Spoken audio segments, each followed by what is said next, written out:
Welcome, welcome, welcome to another Wisdom Wednesday.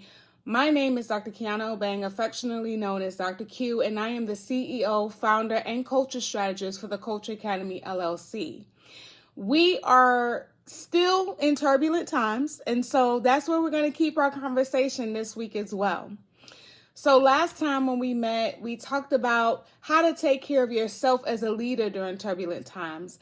But today we're going to talk about how to take care of your people during turbulent times.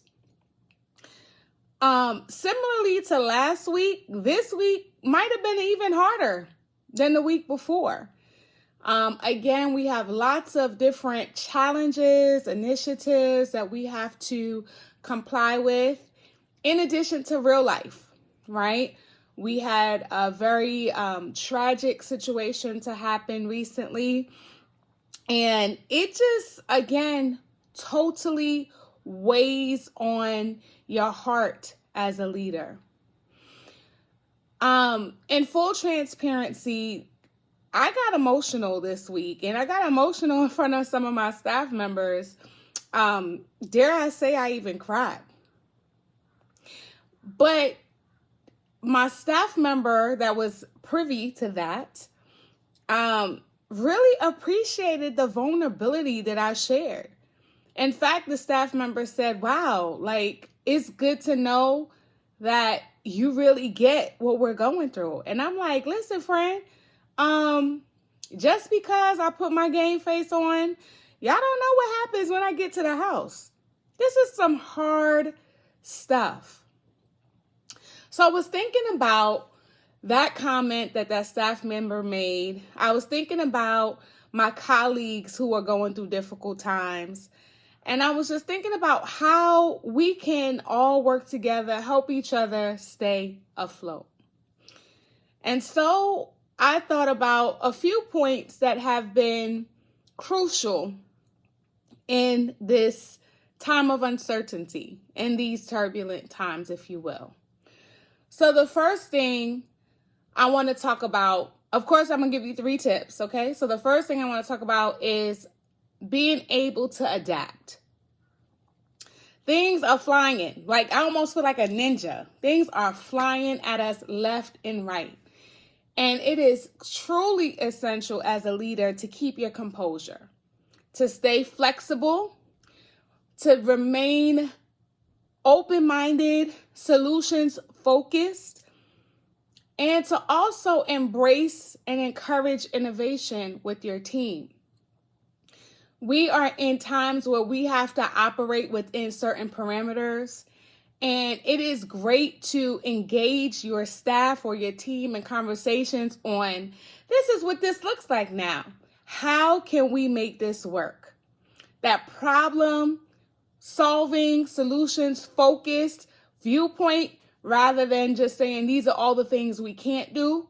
Let's look at the things that we can do.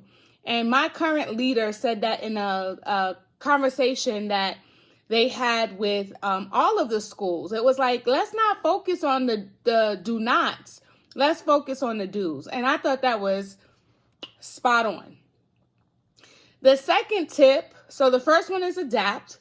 The second tip is communicate.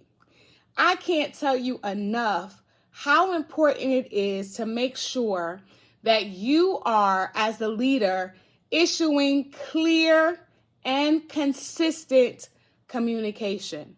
Let me say it one more time for the people in the back. Clear and consistent communication. And also, add on to that, transparent. We may not like what's going on. We may not understand what's going on. But if you can communicate the same message, everybody on your team is creating or communicating the same message, and it's clear, it's not ambiguous, people don't have to figure it out, lay it out for the folks. Several staff members that I've had and even working with my colleagues was like, what can we do? Where is the line drawn? What are the consequences if we don't do this or when we do this? Are you going to have my back? Are you going to make sure that the communication is clear? We have to be so clear and concise and transparent with our communication. This builds trust in our team. This builds resilience in our team, and it brings focus. It helps us to remember the why we're doing what we're doing and the how we're going to get it done. So please do not deprive your team or your folks or your staff of clear and transparent communication. The third tip is empower, encourage, and support your people. It is now more time than ever to ensure the psychological safety of your team.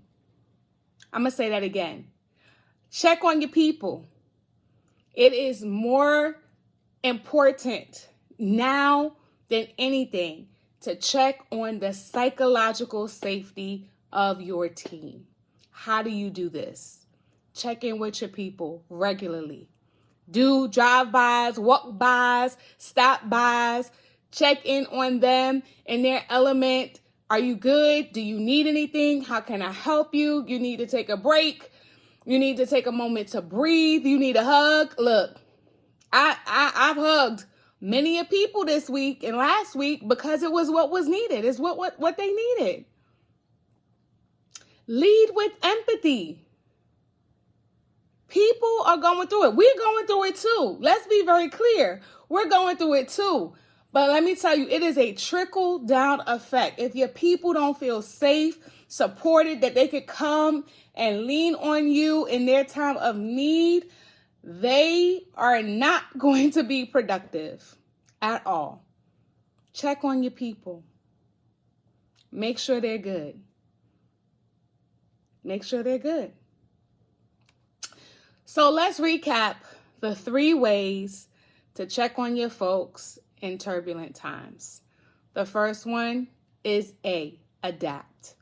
The second one is C, communicate. The third one is E, empower, encourage, and support your folks. So if you were trying to remember all the points, just think about the acronym ACE. Adapt, communicate, empower, and encourage. And those are 3 ways to take care of your people during turbulent times. I hope this series is blessing you because I'm telling you, I got to digest this stuff before I can give it to you. But I'm just going to live out loud. I'm going to be transparent. This is real life. I'm living this. I am not just talking the talk. I am walking the walk. I have to remember ACE.